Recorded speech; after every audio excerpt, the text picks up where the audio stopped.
Hi, this is Richard with Sewing Machine Tips and Tricks, and today we have a Kenmore 385 series 155661. No, 166551. That's what it is. 385.166551 is the model number on that, and I'm going to be doing a full service on it. Going over how to do it. This one happens to be really dirty, so maybe it's a good one for this video. Anyway, we're going to do a full service on it, and then we're going to test it. I'm also going to show how this thing works, but that's going to be over on my Patreon. So if you want to see, I'll have everything over on my Patreon. You'll be able to see the full video, as well as at the end I'm going to show exactly how this works, how the timing works, and all that. And again, that's going to be on my Patreon if you want to go over there and watch that.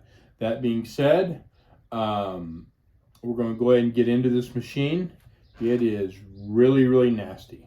So without further ado, here we go. All right.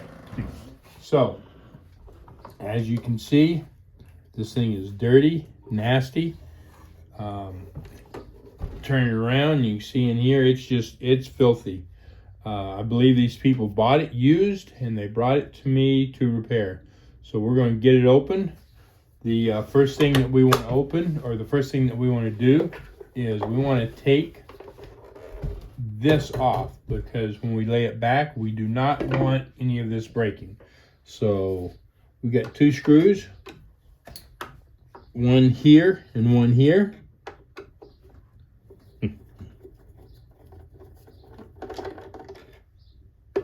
Well, if I can get them out. And then on this one, this just automatically falls off. They don't all do that. Not all sergers do that, but this one it does. And then we just set that off to the side. And then we can go ahead and start taking it apart. We'll pull this side off first, and then work on we'll pull the side and the top off, and then work on the front and this side. So, all right, so take that off, and let's see, this may have, yep. So this has a screw right here that's holding this side. I need to take that off. These two screws are for this door. You don't need to take them off. We'll take this bottom off here in just a bit. Carefully. Need to open that door. Carefully take that off. Set that to the side. Now we can work on getting this off. We've got a screw right here that we've got to take out, and one right here. And then we should have some screws on the front that have to come off as well. And this thing is nasty. Oh my God. Nasty.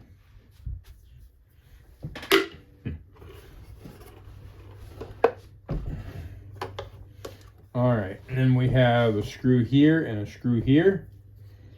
We will, you know what, before I do that, we'll see about taking this top off, because we may have some screws there, and I need to make sure.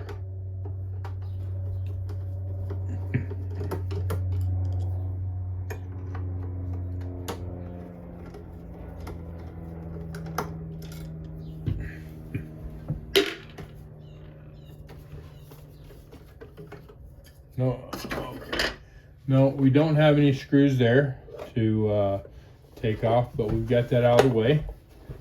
All right. Now we will take this one out.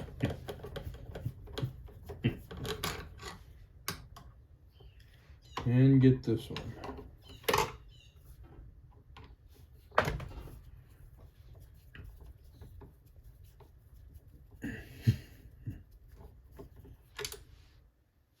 Drop my screw. There we go. Get the lint off that so I don't get it in my bucket. All right, now this should, nope. Oh, okay, so we're gonna have a screw on, probably a screw right here. So we will take this light cover off, and that should, yeah, no. We'll just take that completely out. It's kind of getting stuck.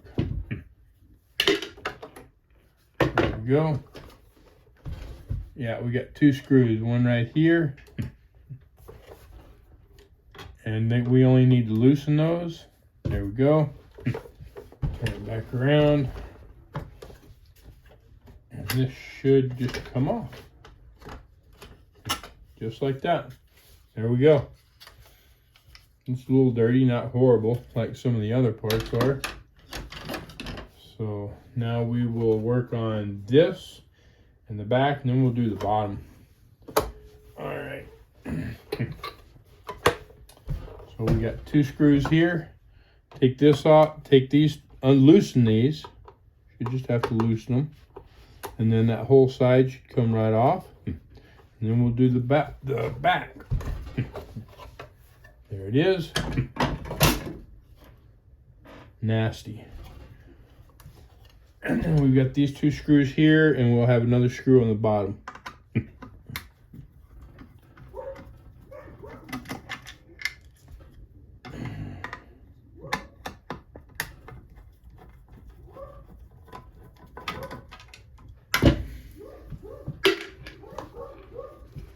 Now, I want to be careful because there's nothing to hold this, okay? So you don't want to break this. The front's gone, nothing to hold it. So I'm just gonna kind of set it like that and hold it with my hand.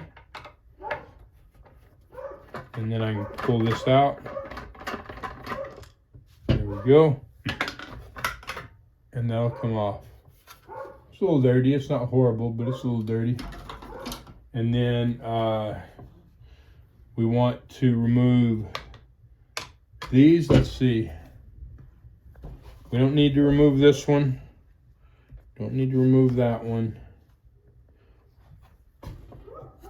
Get my finger out of there. We will have to remove this one. And we will have to remove this one here. And then we've got one other screw. So these two screws don't need to come out. These two and this one and that one have to come out. Because these two go into the frame of the machine. Now you need to remember, you've got your screw. Okay, so these are a very specific screw. All right. So make sure that you don't get them mixed up with anything else. And the foot that holds it on, you have a washer inside and you have a washer on the outside. You need to put all those back on for this to work properly, all right, without pushing your screw right through the center of it or pulling this off the screw, whatever. Anyway, so make sure that you get all that. When you put it back together, make sure you get it all right back on in the proper order. There we go. So put that there. Then we've got this other one. So there's that same scenario. And then these two screws and this bottom should come right off. And I imagine this is going to be pretty nasty in here. If I can get my screwdriver in this. There we go. And a lot of times on these, not all sergers, but on a lot of sergers, there will be arrows. Okay, so arrow, arrow, arrow, arrow, arrow, arrow. So those are all the screws that have to come out, everything it points to, in order to take the bottom off.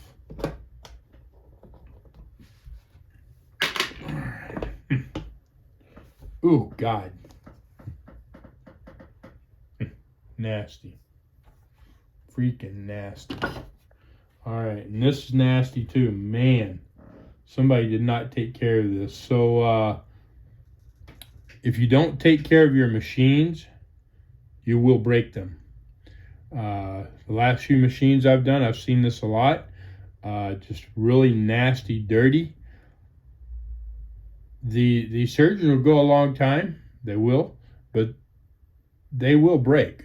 So make sure that you take care of them. You need to clean them every few hours of use and do some minor oiling. I'll be showing that over on Patreon, how to do the minor cleanings and oiling, but without completely taking it apart. Anyway, so I'm going to take this and I'm going to go blow all this crap off here and come back, and then I'm going to clean all this up. So I will be back. Okay, so I got this blown out. When you have, like this bottom, this is horrid. When you have this, if you use some heavy duty cleaner, you spray that on, whatever. I can't think what it's called. Anyway, a heavy duty cleaner. You spray it on there and you let it set. It makes this 10 times easier to take off. We personally use tub of towels. We use the degreaser. That's what I was trying to say. We use the degreaser, and we actually use their hand towels as well. That's what I'm putting all my stuff in right now. So we use those because they work really well. And no, this isn't sponsored. This is just what works really well for us. And so I want to help them out and help y'all out. Help y'all use stuff that works better for you. Anyway, so I'm going to set this to the side. What I normally do is I put the degreaser in a spray bottle and just spray it on. So that makes it easier. Now, I don't use the tub of towels, the degreaser and stuff on the machine itself because I don't want rust and stuff. So I'm going to use mineral spirits and denatured alcohol, depending on which one's going to work better. Normally, if it's kind of oily and greasy, not completely dried, the mineral spirits works better. When it gets really hard and like a hard enamel or something, hard varnish, the denatured alcohol takes that off much better. Some people use whatever it's called, the fingernail remover crud. Anyway, you can use that, but it dries really fast, so it can be really hard to get off. Denatured alcohol works better because it doesn't dry so fast, and so it'll take it off quicker and easier. So I'm going to get my mineral spirits and denatured alcohol, and we're going to get busy. Okay, so I'm fixing to clean these, but before I do, I want to go over a couple of things. Not all sergers have this, but this one does. This is a area where you oil. You fill this up with oil as much as possible. Then it's your oil rag, main oil rag. Then you've got these. Do not pull these out, okay? This is to take the oil from here over to the areas it needs to be. And you've got one right here as well, okay? Do not pull those out. If you pull them out, then you'll either be trying to get them back in, which is a pain, it really is, or your machine won't get the oil where it needs to be. So, oh wow, I blew this out and stuff, and it's still got loose lint on it. That's okay. We'll get it off in a minute. So I've got my mineral spirits and my denatured alcohol. I got some brushes to use with it. This is my mineral spirits, and this is my denatured alcohol that I'm using. That way you'll be able to tell which one I'm using when. If you have any questions, put it down below. By the way, I meant to ask you, what serger do you have? What make and model do you have? Let me know. Put it in the comments down below. Anyway, without further ado, let's go ahead and get this done. So I'm going to start with the denatured alcohol. It removes the loose stuff, and I'm actually going to put this rag under it because this tends to make a mess.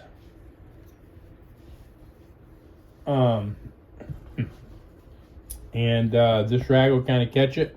Be less it's on this towel that I have to deal with. So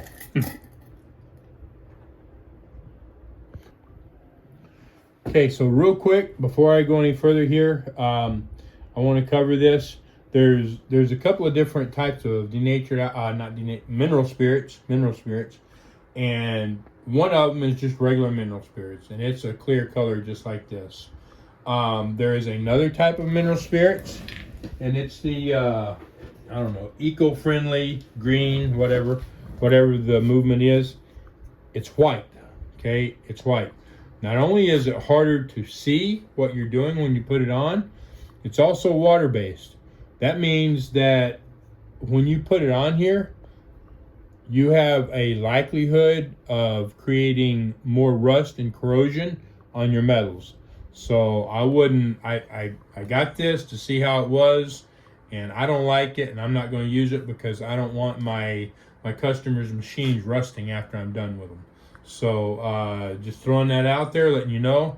I found that out when I had some parts sitting outside in a bucket overnight, and it was cold and it all froze.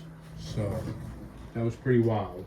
Anyway, as well, when you use this, you should have a well ventilated area. This stuff is pretty strong. It really is. So anyway, with that, we are going to get started. And I'm going to use the mineral spirits first. Use this little brush just to kind of slop it on to take off whatever will come off easy. So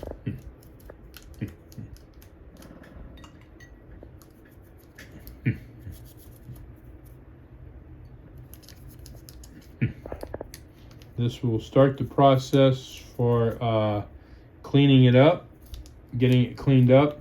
And then I'm sure that I'm gonna have to use the denatured alcohol. You can see some of it kind of coming off right now. So this little brush helps me to make sure that I get it everywhere I want. The bigger brushes don't always get in everywhere. Wow, it's taking off more than I thought it would actually.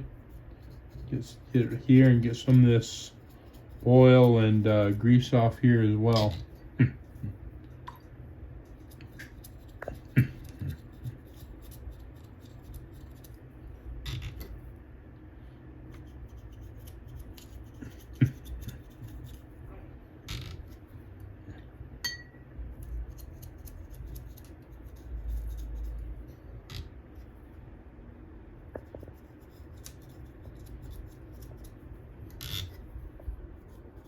Cut right through that grease pretty easy, pretty quick, but it works best for stuff when it's not all dried up. So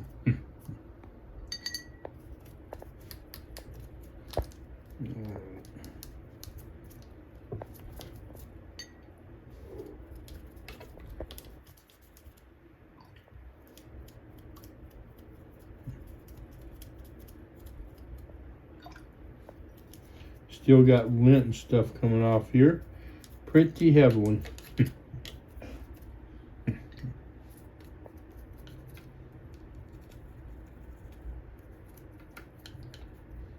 That's not going to come off. It'll come off here in a little bit.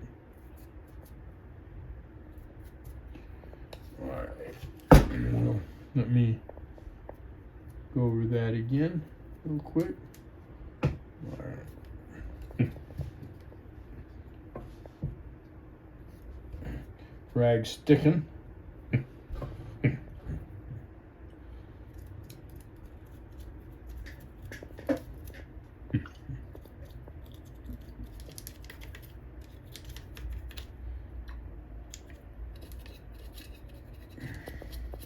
I forgot to take my needle plate off too. I need to take that off here in a minute. I normally take that off first and I just forgot to. But I'll take it off here in a second. That needs to be cleaned all up underneath there and make sure that there's no lint and stuff in between the teeth. That's very vital. Very important. All right. fact, you know what? I'll just stop right now. I'll take it off. Screwdriver. There we go. And you can take your foot off as well and get it the heck out of the way. Taking the needle out is probably a good idea too, so you don't get stuck. Alright, I don't have my screwdriver to do that right now, so I'm not going to worry about it. But I need to be careful. Alright, so I'm going to continue with my mineral spirits right here. There's not a lot in there, there's a little bit, but it needs to come out, so. And then this needs to come off. So we got a screw right here, and there's also a screw down in there. I don't know if you can see it or not. It's going to be right in this area, and it's going to be all the way back through there. Let me see if I can find it. Yeah, I see it. Hopefully I don't spill my stuff. All right, so I'm turning the machine right now because it's got arms that move back and forth. I want to make sure that those arms are out of the way. So this one has to come all the way out, and then the one in back just needs to be loose. So there's that.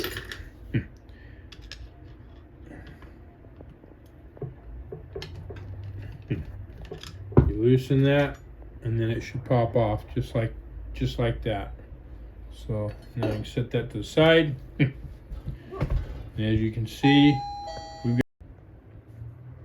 Okay, so we just had a customer, and we took care of the customer. Unfortunately, I wasn't able to help her with her machine. It was an old machine and would have really cost too much to repair it. So she'll be going and finding another machine. Anyway, we got something to eat, and there's somebody acting stupid. Anyway, so we got something to eat, and we came back, and I was using the mineral spirits.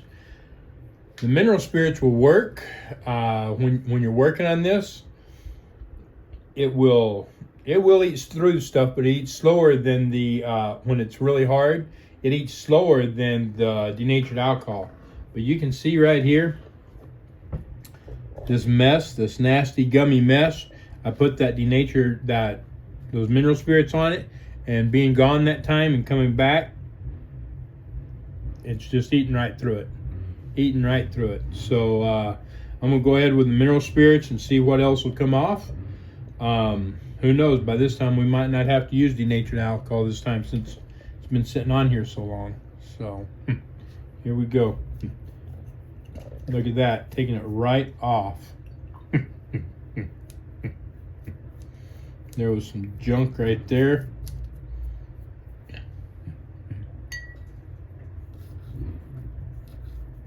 It eats right through it, which is nice. There's some crud. And here comes this idiot again.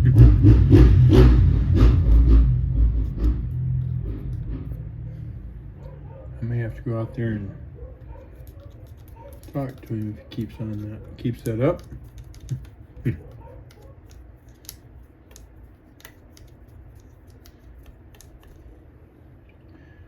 Anyway,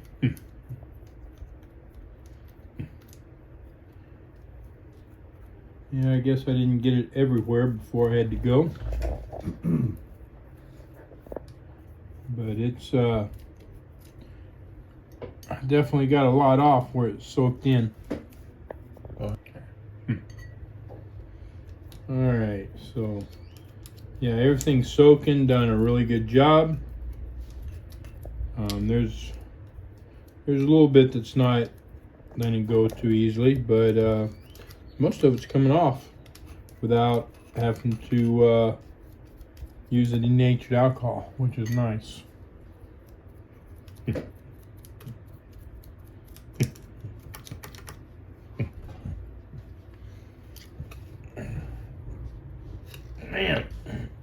holding on. Yeah, there's some more nasty crap right there. I didn't get that. It wasn't soaking.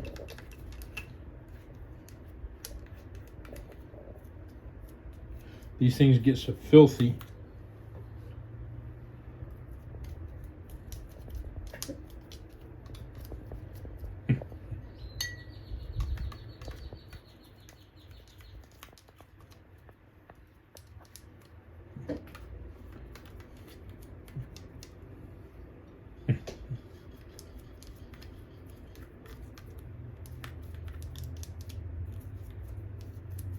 I'm going to move this closer.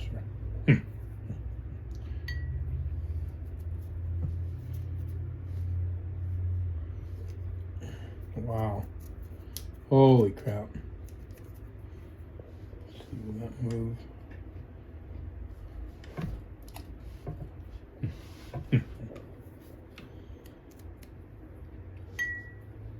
You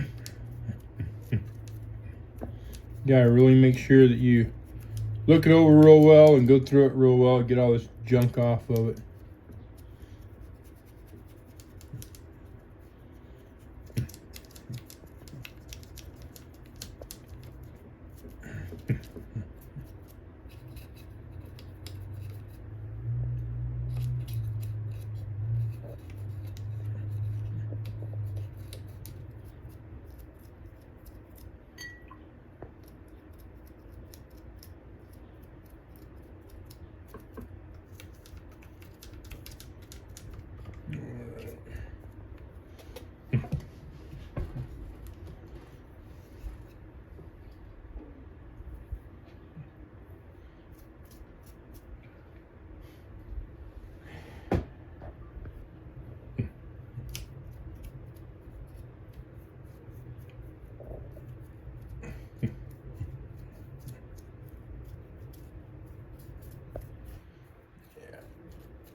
See how well this does or did, because all this soaked.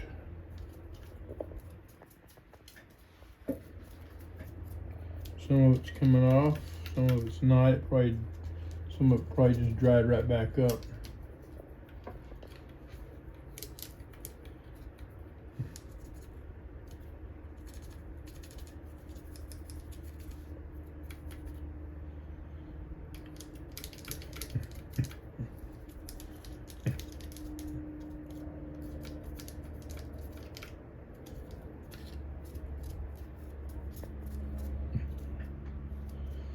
All right.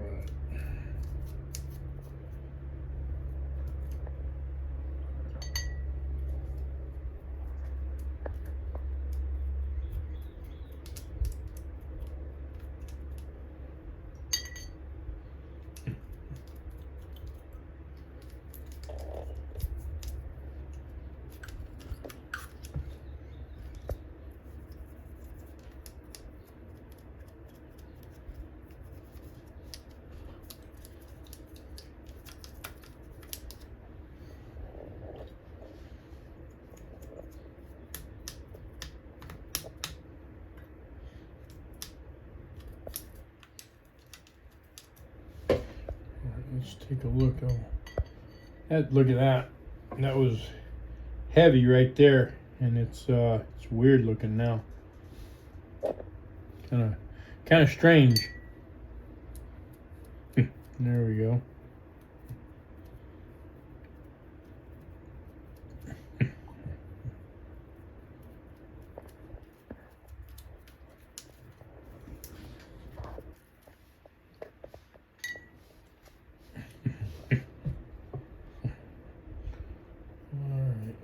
See.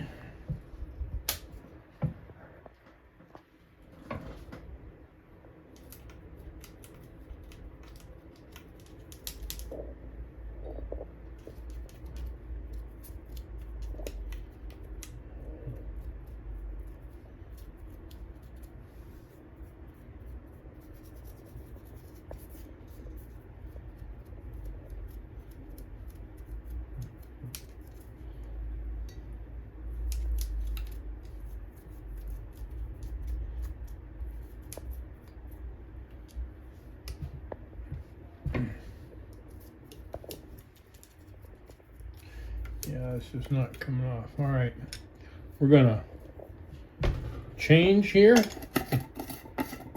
and go with the denatured alcohol and see how that does. Clean the mineral spirits off my brush a little bit. We'll start here in the bottom.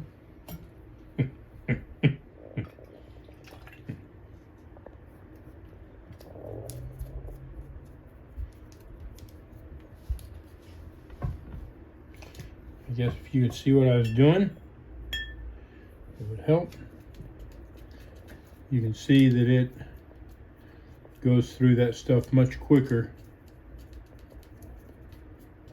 than mineral spirits does. But the mineral spirits moves any of the loose stuff off a lot quicker and a lot easier.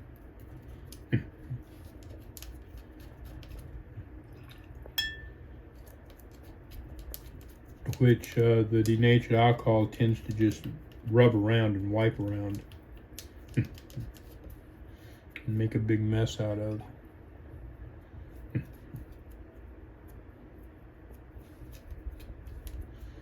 Okay.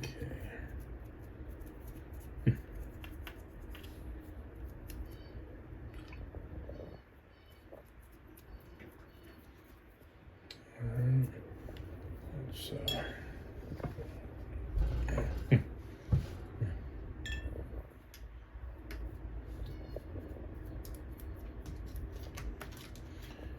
some of this doesn't look real dirty right now. I'm just going over it just to make sure that we got everything off.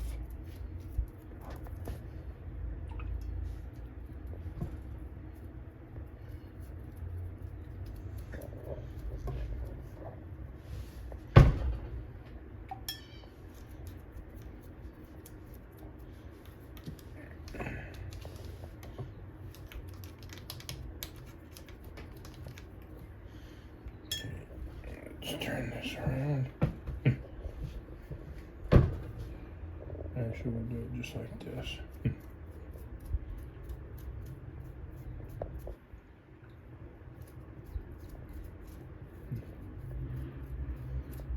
can see how quick that just removes that hard, heavy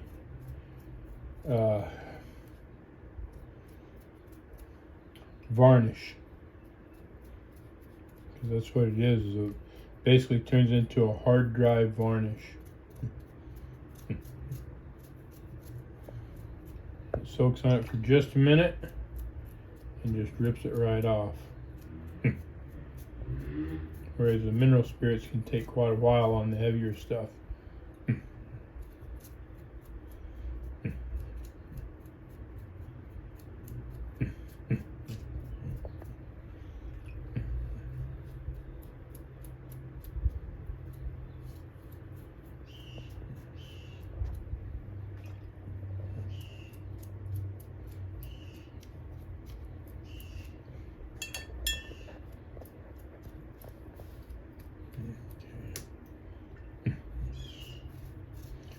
We got a little bit of something right there that's not wanting to come off.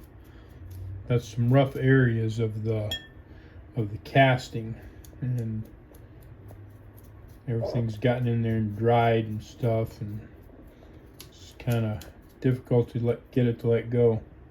But it's coming off. It has come off now.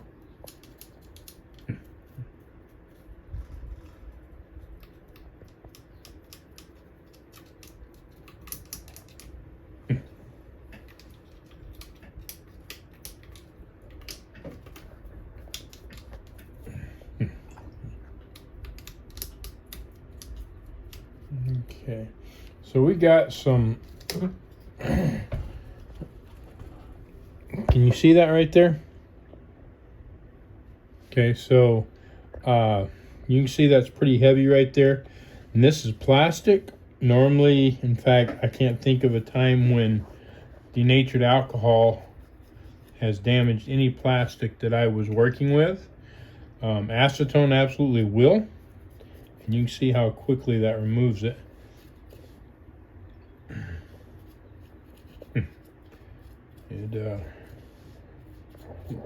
makes pretty quick work of this junk.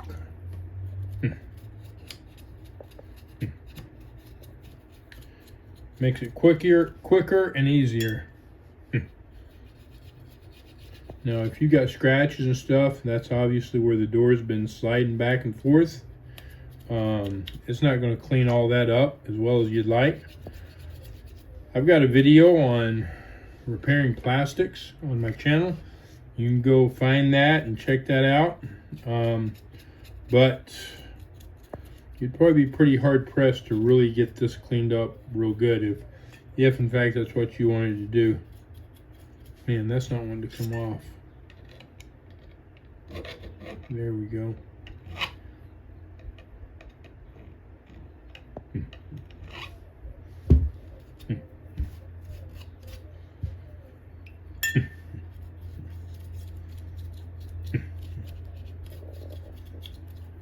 Alright.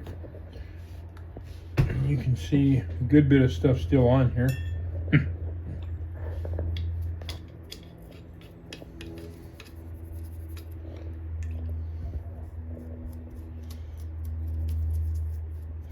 This just starts taking it right off.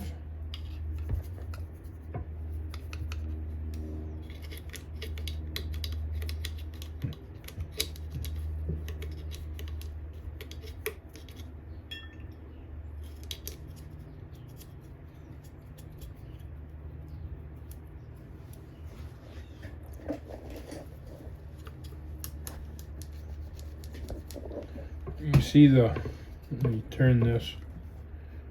I don't know if you can see it or not. Right in here, there's a bunch of heavy crap in there. And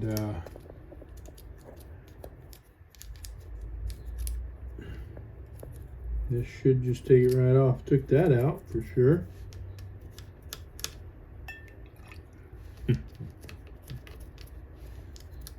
There we go. Yeah, it's discolored. I think part of that's just the color of the metal, maybe. I'm not sure.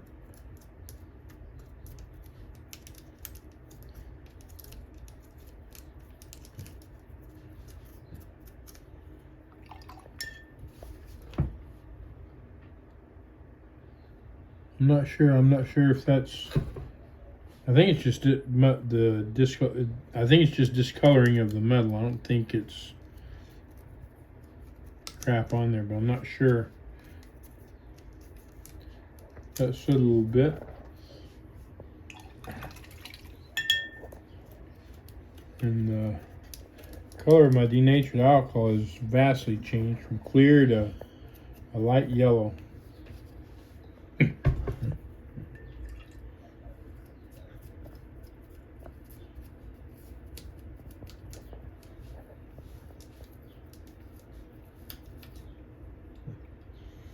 Still got this junk under here. Starting to kind of come off now, but it's not wanting, still being kind of tough. See if I can get it to move. Dang, it's hard. Moved a little bit, but it didn't come out. There it is, right there. Right there. Well, all right. And there's some more of it right there.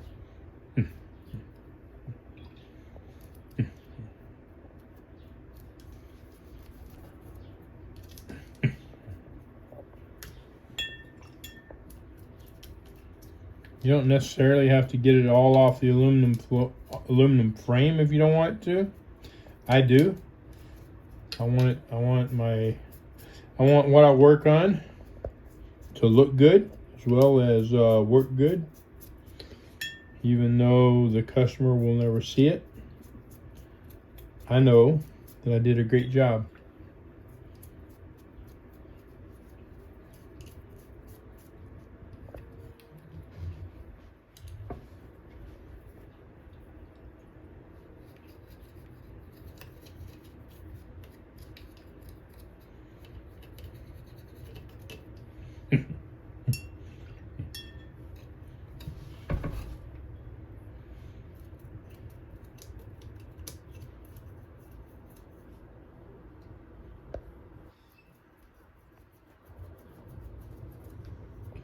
There we go, that came off.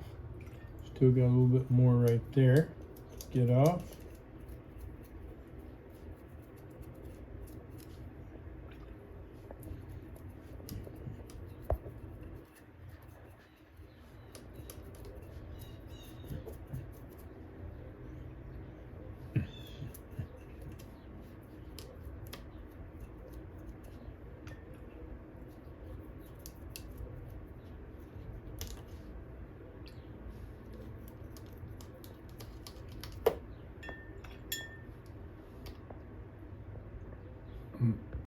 Okay, so I've got this cleaned. I took it out and I blew all the excess cleaner and stuff off of it.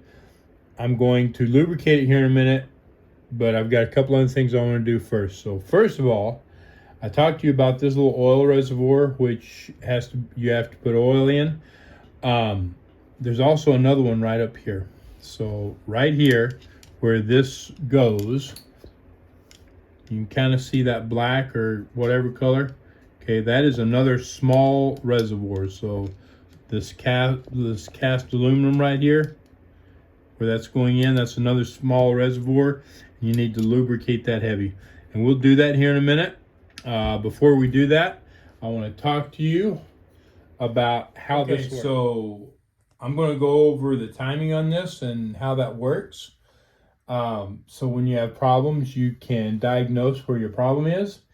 This is going to be on Patreon. So if you're watching this on YouTube, you can go over to Patreon and check that out. There will be a link down below in the description. If you've got any questions on that, put it down below. We're going to go ahead and start lubricating this, and then we'll put it back together. Okay, so I'm going to lubricate this now. I use Tri-Flow. You don't have to use Tri-Flow. You can use just regular sewing machine oil. Either way, doesn't matter. But like I said, I use Tri-Flow. So the first thing we're going to do is we're going to put oil in this little reservoir and this little reservoir up here.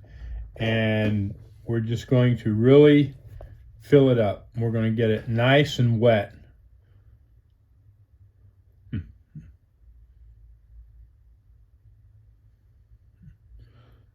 Because these reservoirs take these I can't think what it's called. Anyway, the oil follows this to the areas where it needs to go. I call them oil rags. Follow the oil rags to where it needs to go. All right. I think we're probably good right there. Okay, and then we're going to put some up here.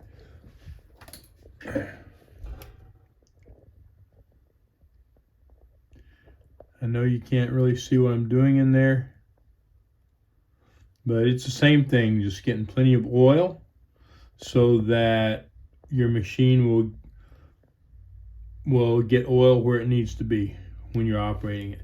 And then I'm going to go ahead and put oil on the oil rags so that they're already wet and it doesn't take time for it to follow down the oil rags.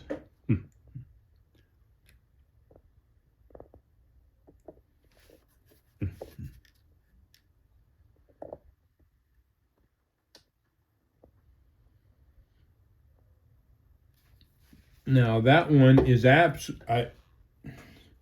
this right here goes right there. Somebody or somehow that got pulled out. And they can be a pain to get in.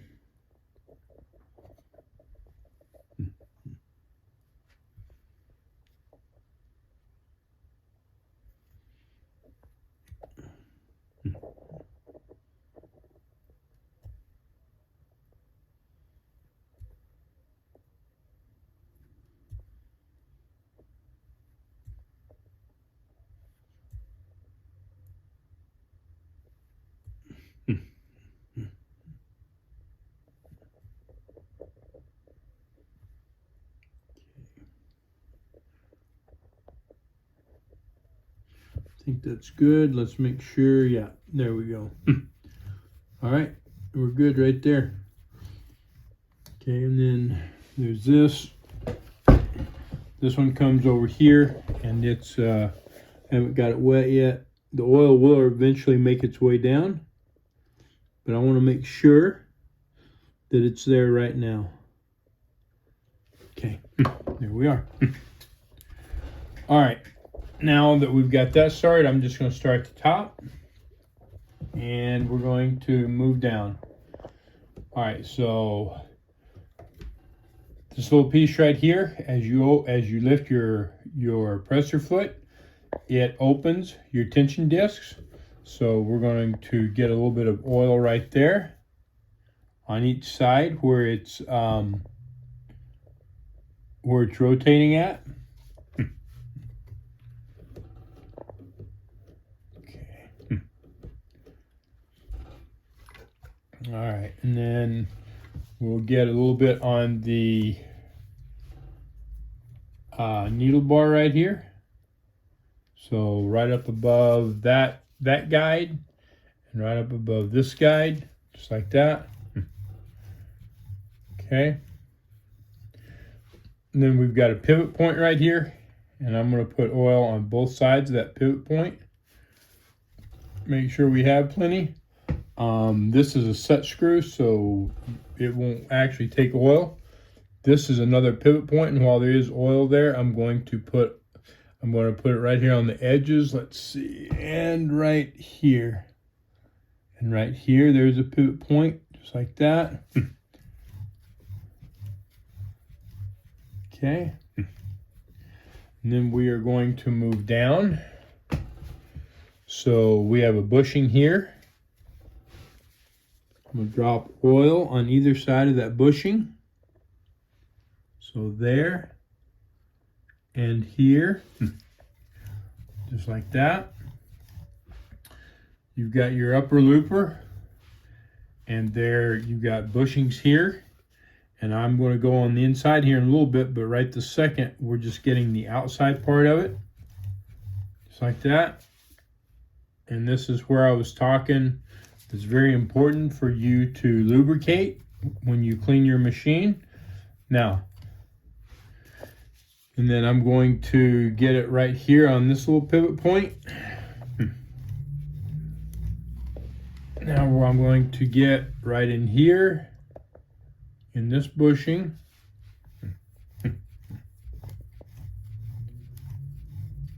Okay. All right, now we're going to turn this. Let me make sure I haven't missed anything here yet. All right, so while I've got this up, I've done the needle bar, but I haven't done the presser foot bar. So we've got it right here where it comes up. Put some oil there, and then in this guide right down in here. I don't know if you can see that, but there's a guide in there where this comes out the bottom, that aluminum guide. So we're just getting oil in that, making sure that that's oiled or lubricated. All right, now I'm going to turn this over. Let's see. All right, so I'll put this on the side, I think. So this is the other side of the bushing right here for your upper looper and then your lower looper. Get both of those.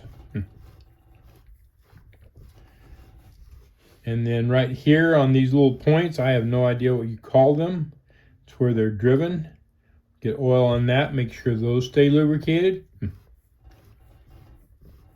Okay, there we go.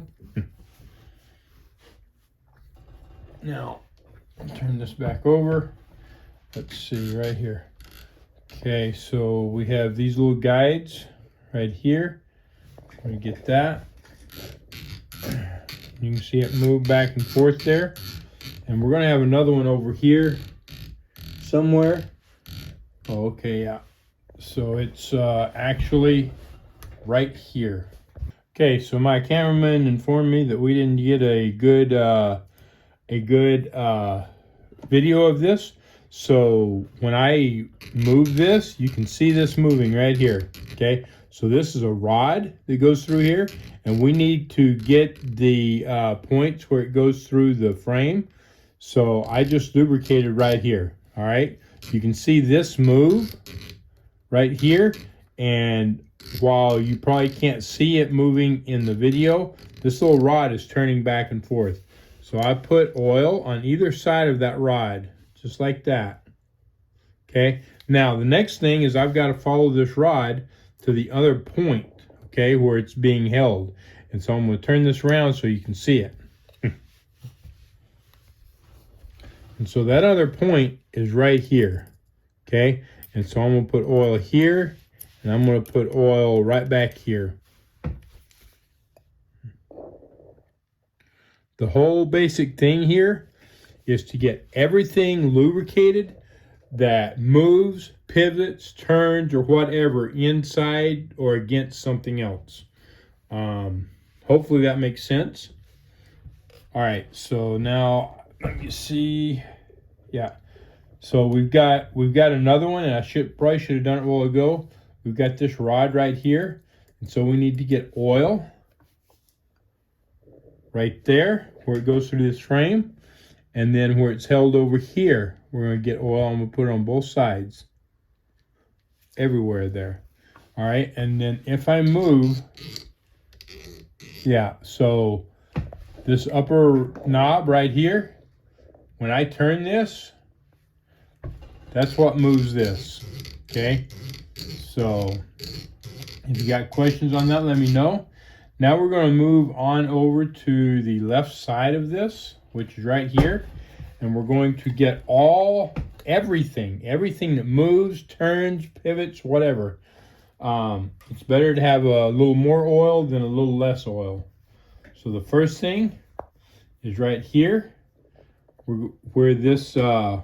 We're going to get some oil in here, just like that. Okay, so that's getting inside that cam. Now I'm going to do this cam here on both sides of it, just like that. Now this whole thing, it turns inside here, so that's another bushing. I'm going to get oil on both sides of that. We've got another cam right here. I'm going to get both sides of that.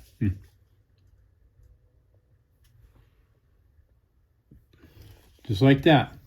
Now, this piece right here is your differential feed. And as you turn,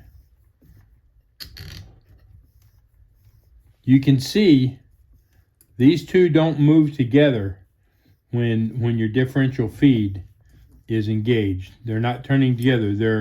They're sliding against each other. So we are going to get oil on top of those here where they slide. Okay.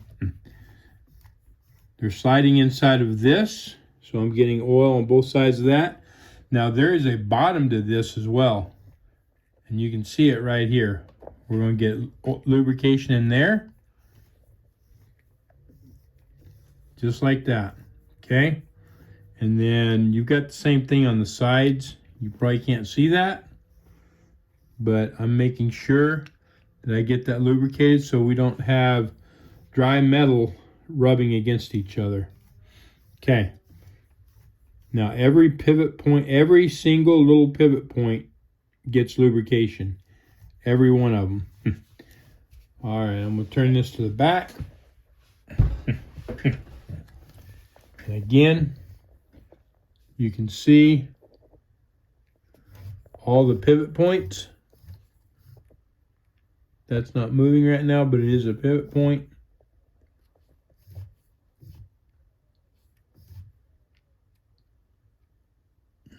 And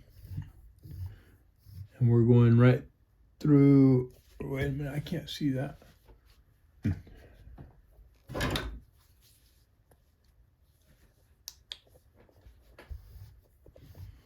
Okay, yeah.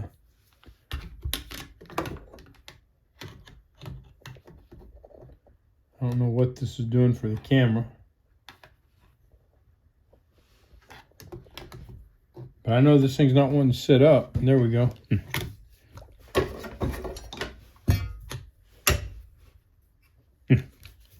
That works. Okay, so just getting the pivot points where everything's pivoting. And so the main shaft, we have not gotten this side of the bushing. Okay, so that's right in here, right there, where that shaft comes through that bushing. That is very important. We need to make sure we get that. All right, there's that. Now let me see what I've missed. So we have, I don't think I got these pivot points down here. We've got all these pivot points in here.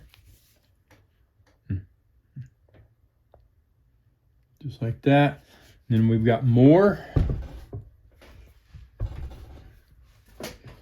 I can't hold this up like I want and turn it. It's hard.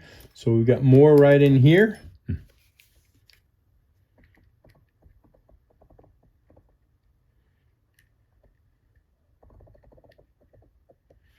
Okay.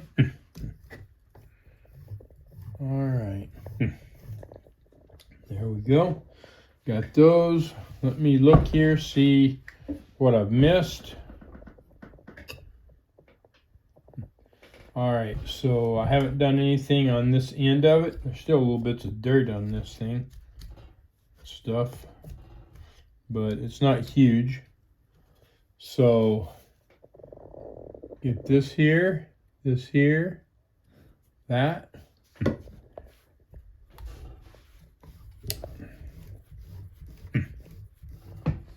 All right.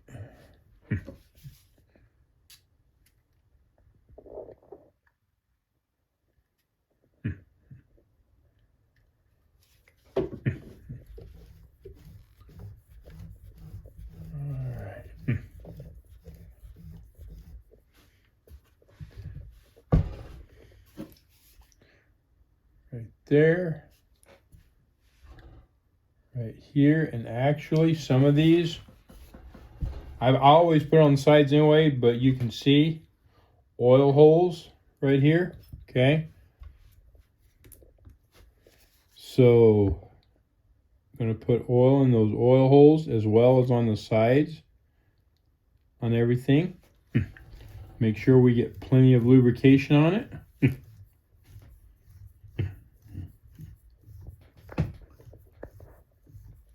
Okay, I've got a pivot point that I think I forgot. I can't remember if I got it or not. Right there. Right there. Okay. Now, move the slide. I think we're good there. All right, so as I've been oiling this, if you didn't notice, I've been turning this hand wheel, making sure that the oil gets in everywhere. Now, this right here, this is your stitch width. Okay, as you can see this move. All right, create your stitch width. And we want to make sure, so there's a rod right here that goes through this frame. We want to make sure that we get that lubricated real well so it does not freeze up on us. So I'm going to get both sides of that. Okay, and then I'm looking to make sure that anything else that moves back and forth through that frame. So right here, which I already lubricated it, but I'm just making dang sure that it gets lubricated all the way through. Okay, and then we've got this one back here, same thing. Okay, it moves back and forth through that frame. So I've got it going that way. Now I need to find where it's coming through the other way. And it's way back in there. I don't know if you can see it or not, but it needs to be gotten. I just put a ton of oil on it. And then come back just like that. All right. And where I'm turning this has a pivot point or a turning point back there, and that's just where I'm getting oil right there. Right in there. Okay, so again, that's just to make sure that that gets oiled all real good right there so this does not freeze up on the machine. Okay, and then the knife itself, you see the blade moving. So that's right here, okay? And so I'm going to put oil on that. and I'm going to operate it, and I'm going to get the other side. I'm fixing to turn around and get that other side. So you see that right there. I'm going to get oil in there. And actually, that might have been kind of not as clear because I started putting oil there and realized I put it in the wrong place. So the frame is right there. I don't know if you can see that or not, but when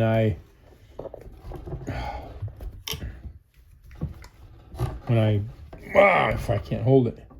When I move that, you can see it moving in there, and that's where I'm trying to get it, is I need to get it to go through that frame so that does not freeze up. Okay? If you got any questions on any of that, let me know. I think, well, yeah, I've got most of it on that. Well, there's a couple other things I need to do here. All right. Okay, so now I've got most everything on this lubricated, but we have these little gear areas right here. They're not really gears. They're created so that these knobs don't just they're not just loose and turn real simple, okay? But you've got metal on it. You got this metal that pushes up against this plastic, and we don't want the metal over time destroying the plastic, so we need to lubricate it. So I'm going to use Tri-Flow dry lubricant, and we're going to put dry lubricant on it to keep it lubricated. So, and if you use this, you need to shake it up. You need to shake it hard.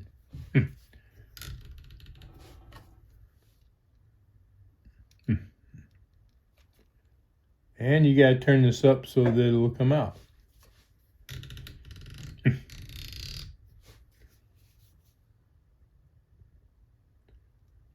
And I don't know that I need it right there, but I'm putting it there anyway. There we go. All right, that one's done. Now I've got to move this over here so I can kind of see it. There we go. I'll turn it all the way back.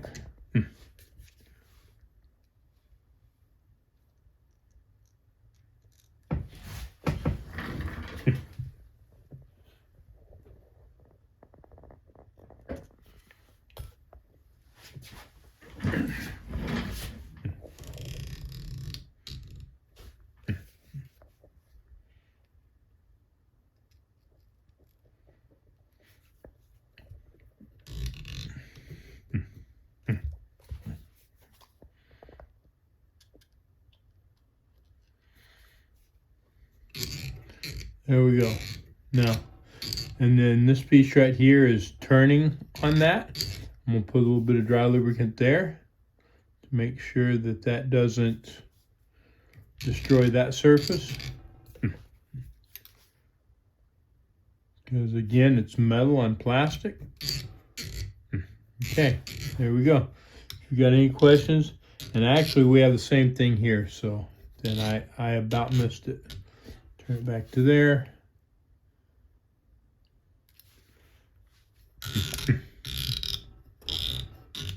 There we go. All right.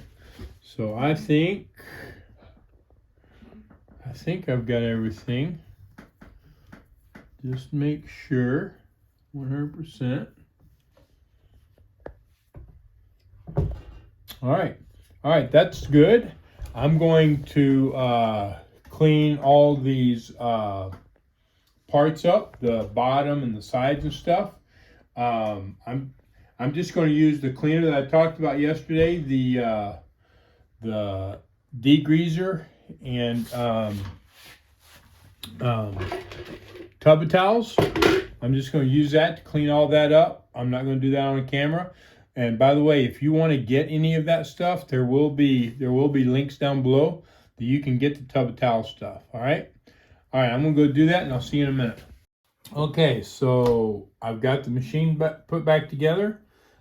Just go over it real quick. Probably the easiest way to do it is to put the bottom on, then put your front on. You might put your front on first, and then put your bottom on.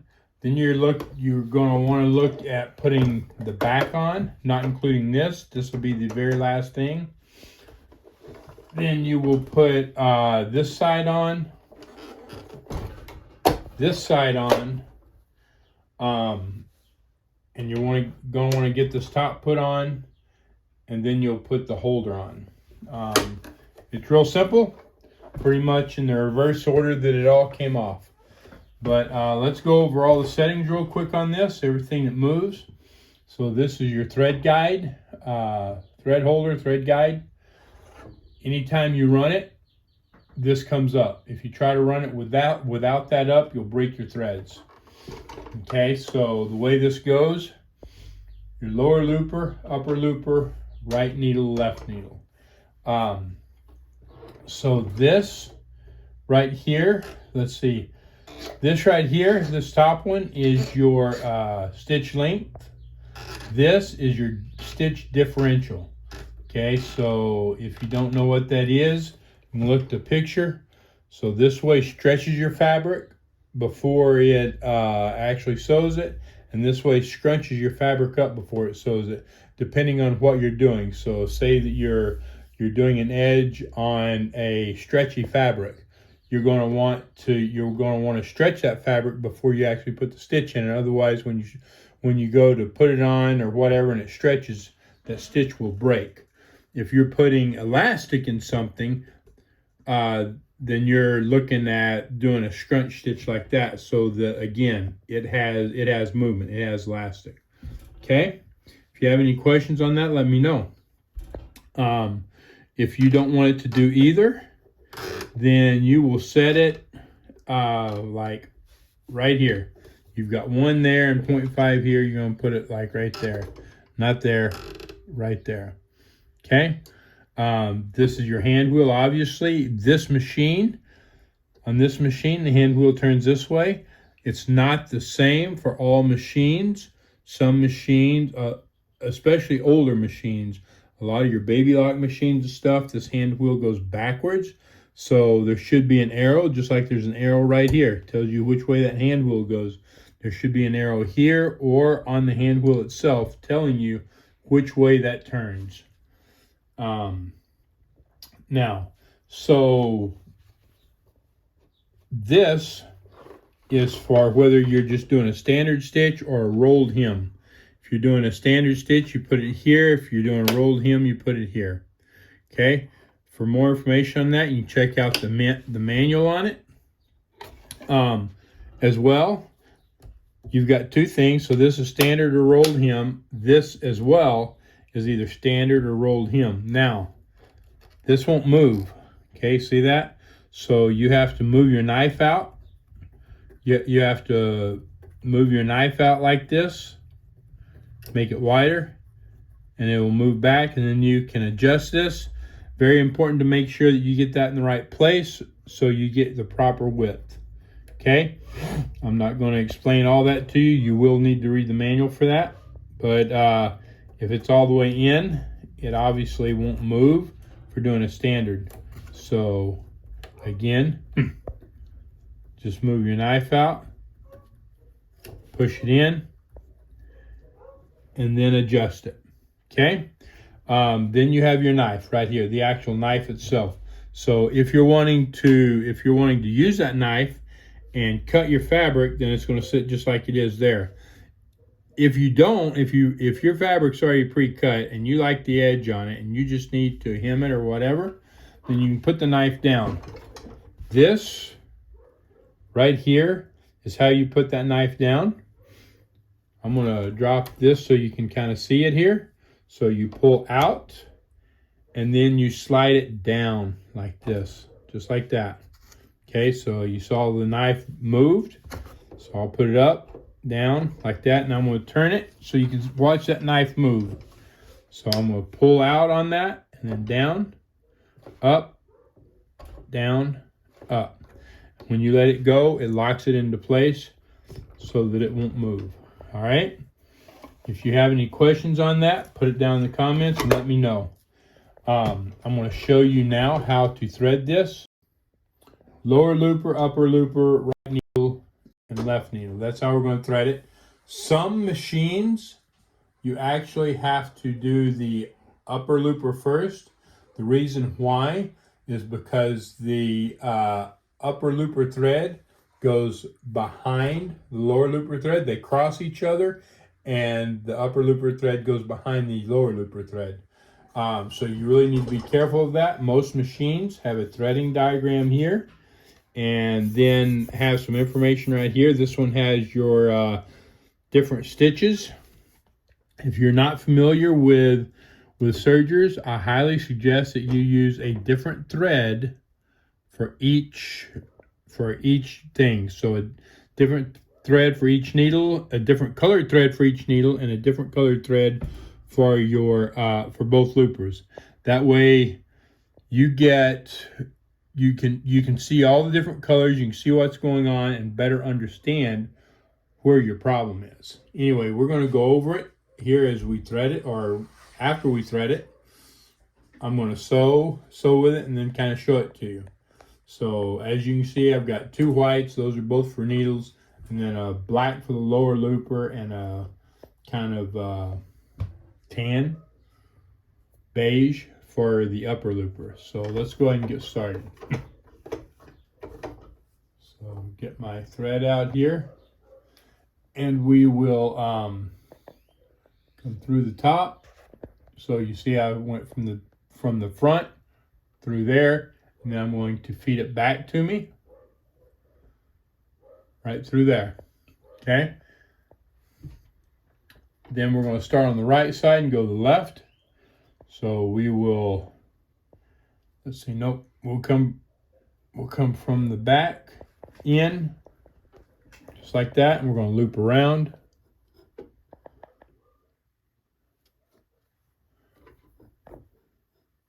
If I can make this work into the lower hole, that lower hole,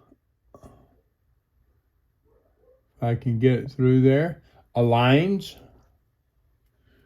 with this groove, which goes straight to your tensioner. Okay, now we're going to come down. We're going to follow this, and we're going to go into this right side. There's a left and a right. We're going into the right side, just like that. Okay, now this is green, green, green.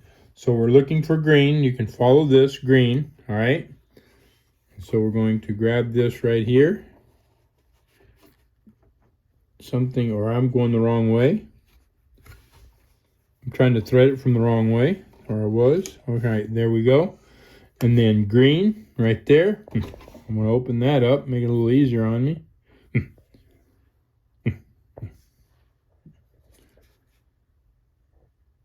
Just like that.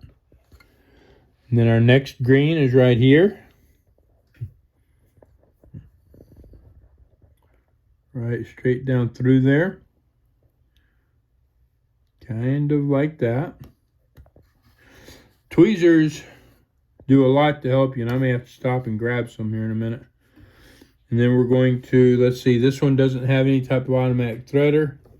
So I'm going to pull this forward. Let me see.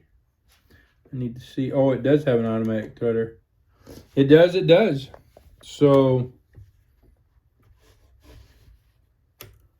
all right.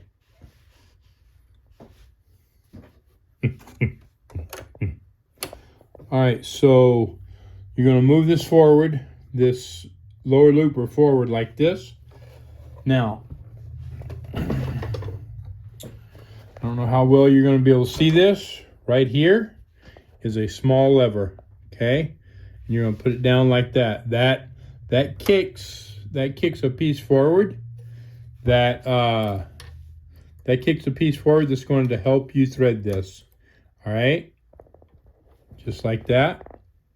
Just like that. So I'm going to turn this back around so you can see what happens, and we're going to finish threading it. All right, so you're going to be watching right in this area. And here we go. Right there. That right there. And so you're going to take your thread and you're going to get it in there. Just like that. Okay, so it goes from the front to the back, and I'm holding it here. Now, I can just turn this, okay? And it automatically pushes itself back, all right? It's made to do that. And then you are going to, you don't want anything behind this hole, all right? That lower looper hole. So that's kind of clear right there. If you get it too far back, you're not going to be able to thread it if it comes too far back this way. So there's that. And I missed. We'll do it again. Play it again, Sam. All right. Whoop. Sorry. Hit the cameraman with my head. Okay, so we're not going through. Let's try that.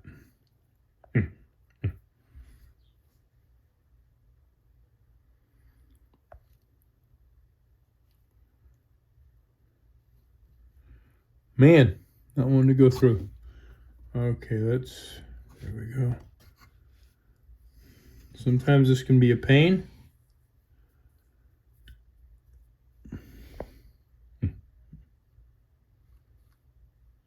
Thread is, there we go.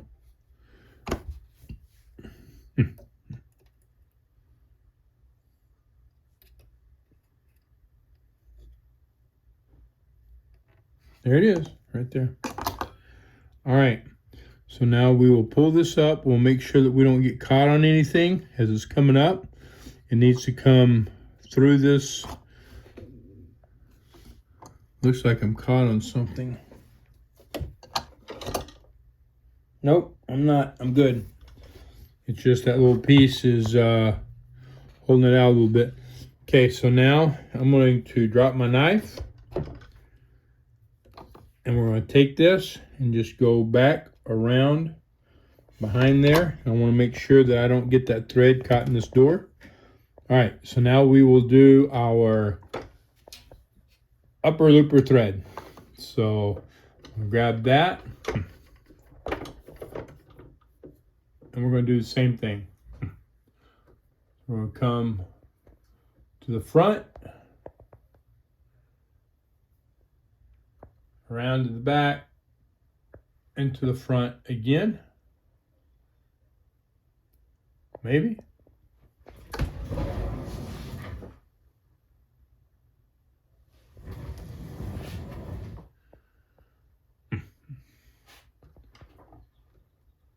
Sure it's not messing up. All right, and then we will come through here,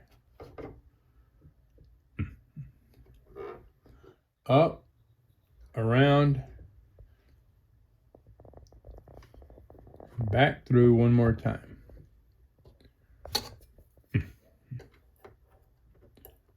Well, sticking to my finger.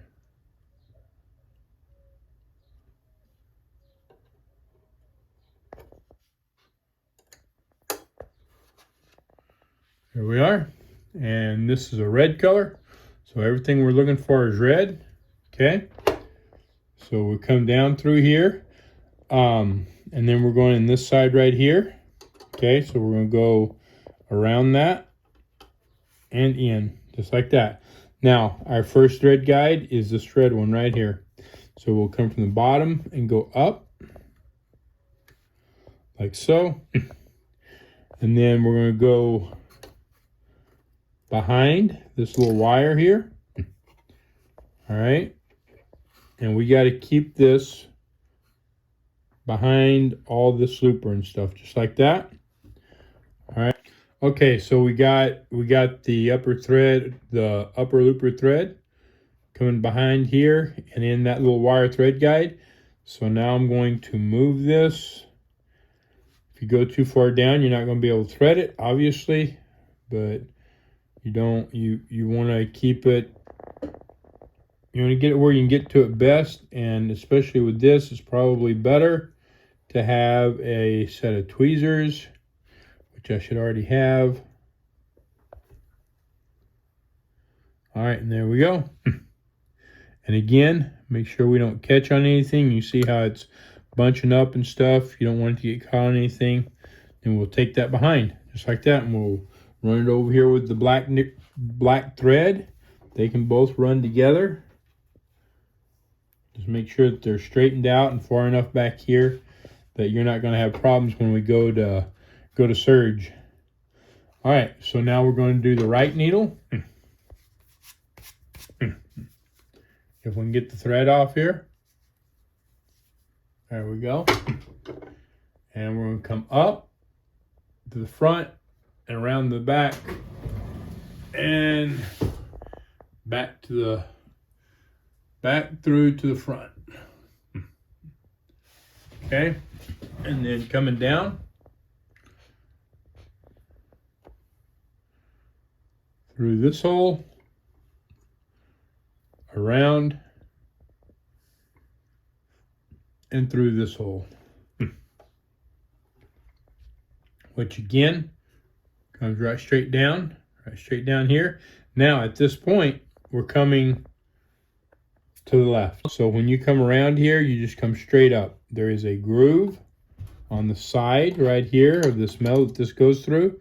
So this comes underneath this one, and then you're going to go over the top of this one like so, and it goes all the way to the back. You've got two holes here, two thread guide holes. You're going to go to the right side, just like this. And something that I just realized, most of these normally have another thread guide down here. This one doesn't. It's probably... Okay, so my cameraman just told me that I'm moving too fast. So I'm going to undo this from here, maybe, just like this. So we came up through this groove. We're going to go up over this wire right here, okay? So as you see, as I pull, that's going to automatically just pull itself down. Now the next, we're going to another thread guide. So we have one thread guide, two thread guide, just like the colors here, blue and brown. So the blue one will be the one on the right there. So we're going to take that to the right, just like that. Now normally on most sergers, there's another thread guide here. This one, it's probably just gone, honestly. So it is what it is. And now this needle threads from the front to the back, if I can do it. I mean, I can do it, but it may take me a minute. There we go. Just keep feeding it through a little bit. I'm going to take my finger, grab it, and just kind of slide it back. There it is. We'll make sure it goes back with these other two threads. And everything's kind of straightened out. All right, now we're going to do the last thread, the left thread. Okay, so I'm going to pull that.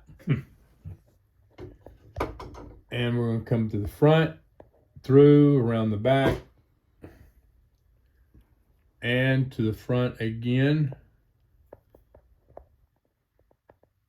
There we go. And then to the front, from the back to the front, just like we did on the other one. Up, around,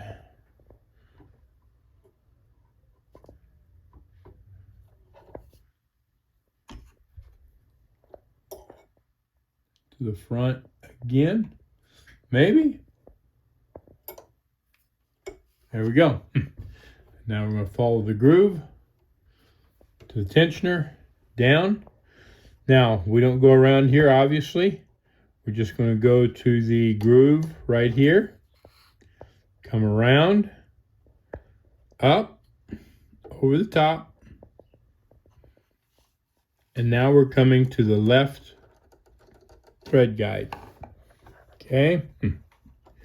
And then, who knows where it goes next? That's right, to the left needle.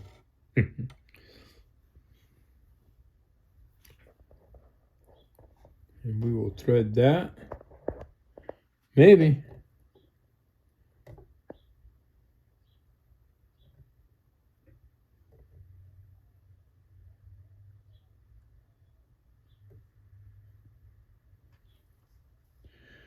It doesn't want to thread though. I gotta use a pair of scissors. Pair of scissors. All right, so I wet the thread first and then I cut it. And then we're going to go to the wrong side of the needle. Try that again. There we go. We're going through slowly. Come on. Come on. Come on. There we go. Now push that to the side of my foot so I can grab it and just kind of move it back. There it is. Now you see how it's getting caught down here? Okay, you really got to pay attention. Make sure that your thread don't get caught. So I'm going to pull it out. Okay, and there we are. And then my thread went in the wrong hole. There we are. Whoop, that one came out. Okay, there we are. We are threaded and ready to go. So let's see. Let's just make some stitches here by hand without any fabric and see what it's going to look like. So I'll close that up. Actually, I'll leave it open so you can kind of see it, and I'll explain it. So the needles are going to go, oh, one thing.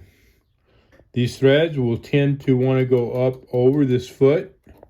They absolutely have to go underneath. Okay, all of them. If it does not go underneath, the fabric goes underneath. And so it'll try to pull the thread underneath. It'll be over the top and it'll break your thread. So all your threads go underneath your foot. All right. We're going to drop our foot right there. Now we're going to turn it. And so you're going to watch the needles go down. This lower looper, as the needles come down, are going to go back this way. As those needles start back up, the lower looper is going to come over. It's going to grab those threads. As it comes back past, this upper looper will come past that and grab the lower looper thread. It'll continue up here and past the needles, and the needles will grab the upper looper thread, and they all interlock together. Okay, so here we go. I'm just going to go slow here. So they went down. The lower looper is grabbing the thread. The upper looper is grabbing the lower looper thread. The upper looper passes the needles. The needles grab the upper looper thread. And the whole thing starts over again. Something doesn't sound right. Yeah, I've got looks like my lower looper is hitting one of my needles. So I'm going to have to pause this and I'm going to have to adjust it. Okay, so I'm going to explain to you what was going on. We're starting in a weird place here so you can see it. So you can see this piece that I'm on right here and I'm moving it. This is called the front needle guide.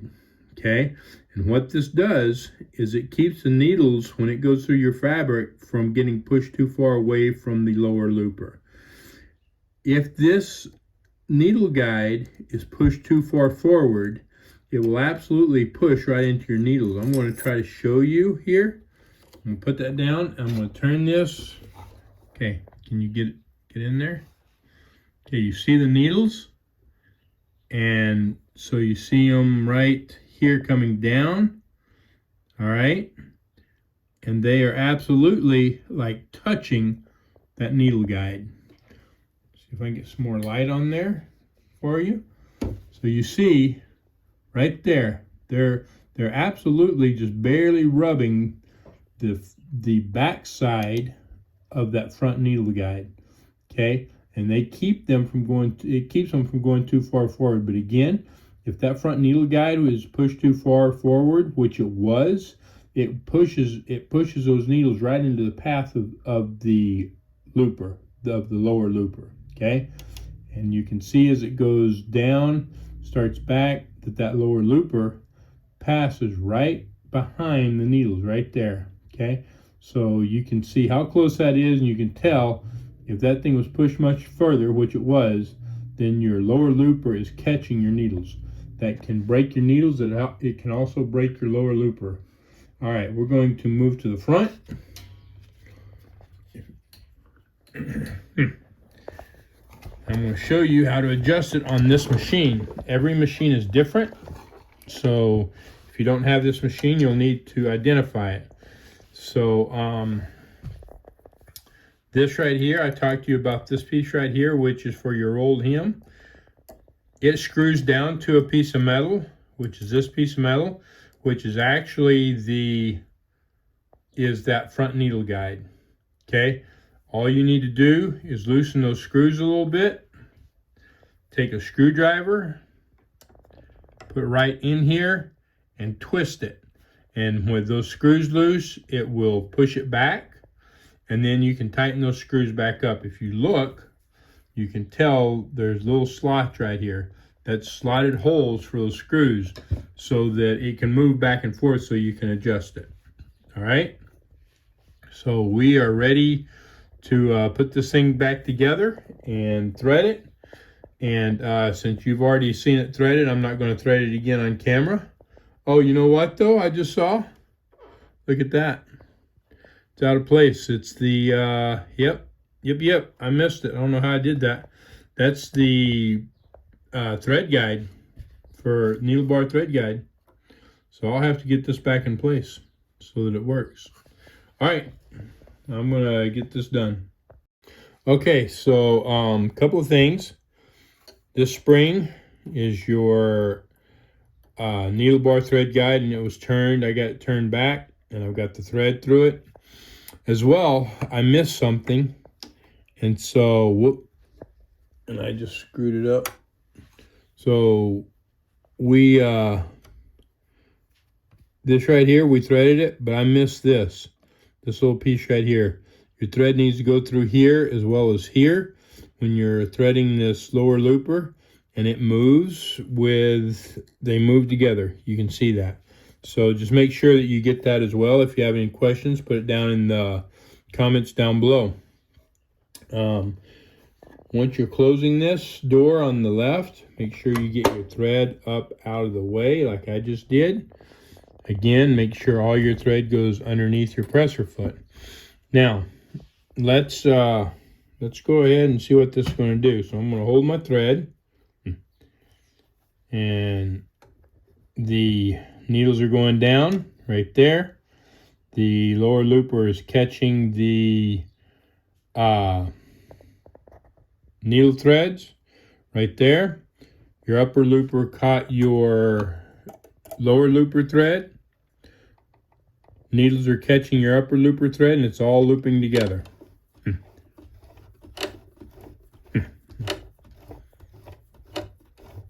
That popping you hear is the thread coming off of the loopers. I'm pulling back on this so it's more pronounced. Once you have fabric in there, it should be very little to none. You might hear it some, but it shouldn't be near as pronounced as it is here. And it looks, just at first glance here, it's looking good. We're fixing to put some power to this and see what it's going to do. I'm going to pull this around. You can see the thread here. We are making a chain stitch. It's not all weird or funky looking. It's very even looking. Okay, looks very good. There's not a single needle thread that's out of it. So overall, we're looking good. I'm going to get my foot pedal. I'm going to plug it in, and then we're going to run it without any fabric in it, and we're going to see if it continues to do good. At that point, then I'm going to adjust the tension assemblies up here where I think they need to be. And then we're going to run some fabric, and we're going to look at what it does in the fabric and make adjustments accordingly. So with that, we're going to pause for a second so I can get this plugged in. Okay, so I've got my foot pedal, got it plugged into power. We're going to plug in to the machine here, and we're going to see what this does now. Turn it on.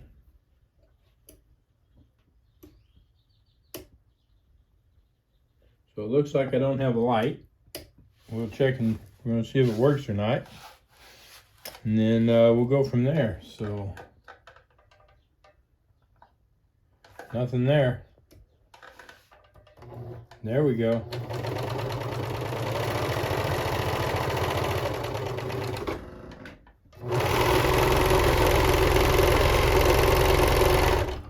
Okay. So when you're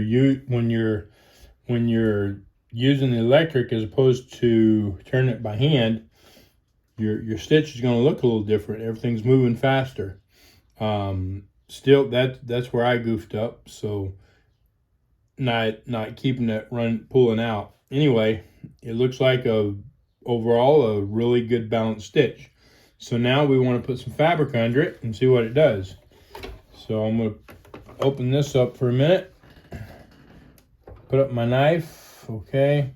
I'll close that. Don't ever run fabric through this with this open. It'll be a huge mistake. You'll get the fabric all wrapped up in your loopers. Let's set this. We're going to set it on 4. Set all 4 of them on 4. Just like that. Okay. As you see, on this one, there's lines from 2 to 4. That's the recommended place to put them. That's where we're going to set them, and we're going to test it and see what it looks like.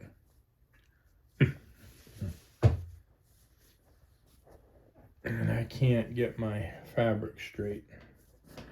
Okay. So, knife is up. We want the knife to be up. And we're going to lift our presser foot. Put that under there so the knife's going to cut it. Drop our presser foot. Now, I'm going to, R is for rolled hem. We're not doing rolled hem. I'm going to do a number 5 on our stitch length. And I'm putting this, let me see. Yeah. Actually, you know what? That pops in right at 1. So the preferred setting on this, I said it was here, but as I turn it, I can feel it, and I can feel it pop into there. So 1's going to be our preferred setting on that. Every machine's going to be different. Keep that in mind. All right, we're just going to go slow here. I'm going to hold this steady, and here we go.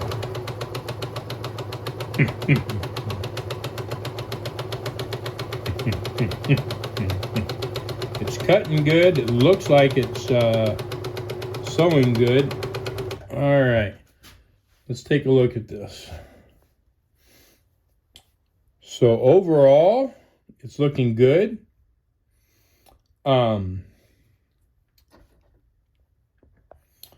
So you've got this stitch right here that I'm grabbing a hold of is my outer needle stitch. This stitch is my inner needle stitch.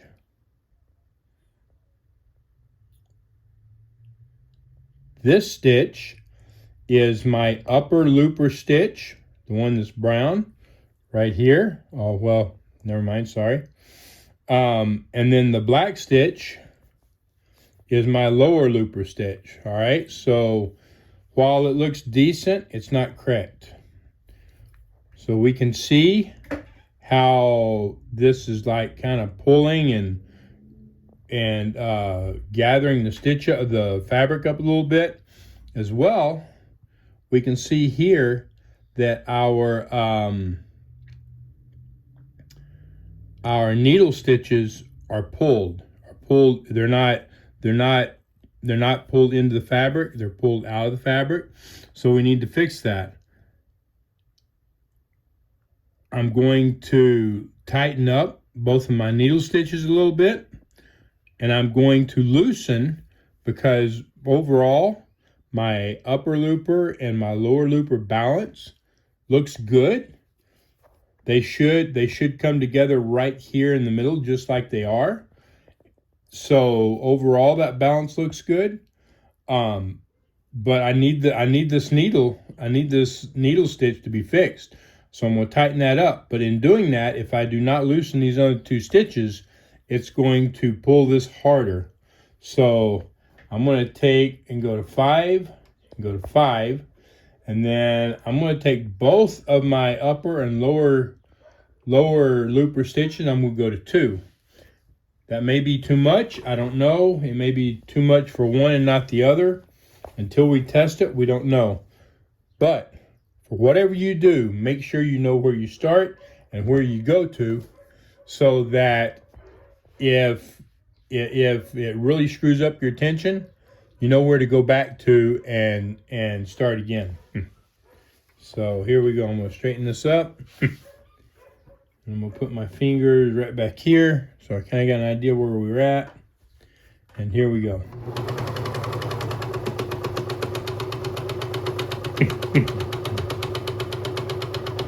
It looks like he's trying to roll on me, actually. And it is. So I tighten my needle stitches, which those are looking good. Even though I loosen my other 2 stitches, it's still pulling hard. And it's still trying to roll. And you can see this, let's see, yeah. This is the top. And my lower looper stitch is rolling over to the top. So you can see that a good bit. I'm going to just loosen my upper looper, put it on 1. We're going to see what that does. We're going to run out the rest of this.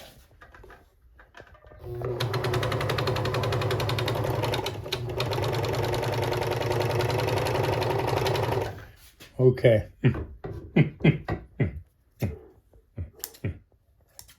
Well, can't cut my thread. All right, so here we are. That's looking better. It's still kind of rolling it. So I'm going to look here. I think what I'm going to do, rather than trying to loosen that more because I'm way off, and I should have done that this before, is lengthen, make my stitch a little wider. All right, so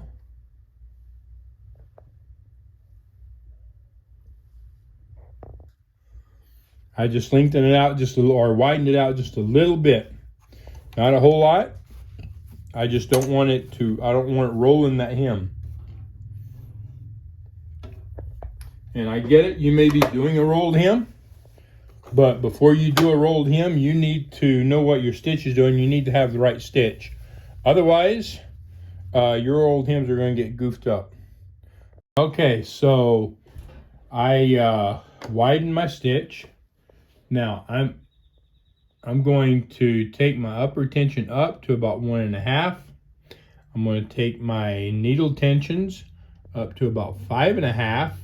I'm going to leave my lower tension right where it is, and we're going to see what happens. And I'm going to feed this way in here because I didn't do good at cutting my material, and it's really kind of messed up. So I'm going to try to cut it off down here. So, all right.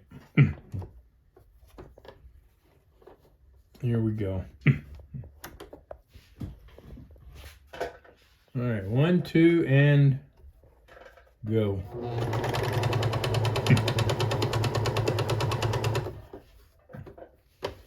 Make sure I don't end up with a mess.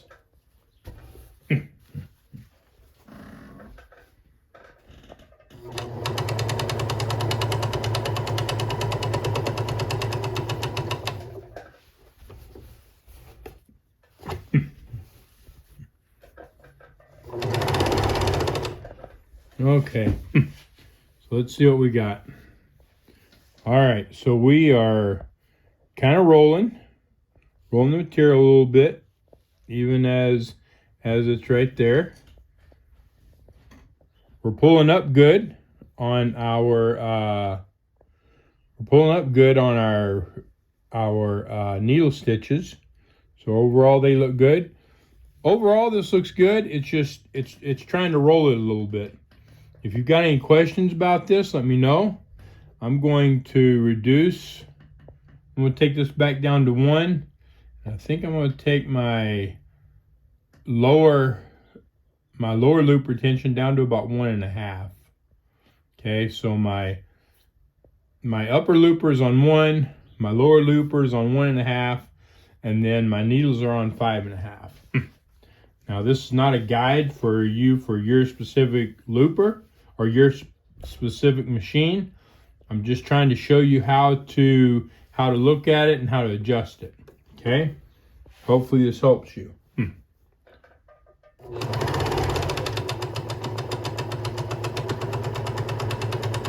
And it doesn't look like I done worth a dang on that. So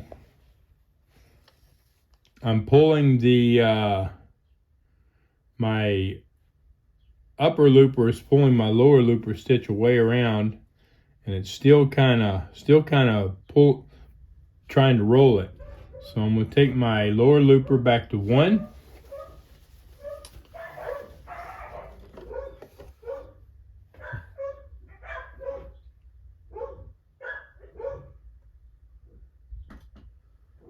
I know what I'm going to do. I think it's rolling it because maybe I'm too wide. So I'm going to take this, take it in some. Okay, so I've got that set. Here we go.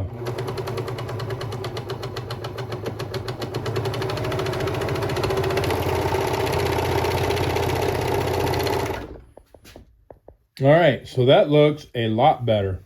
That looks a ton better. Okay, so my needle threads are still looking good. I made the width of my stitch more narrow so that it's not over. That's the reason it's trying to roll this, because it's too wide for the width of the serger itself, so it's trying to roll it. You can see how it looks real even here.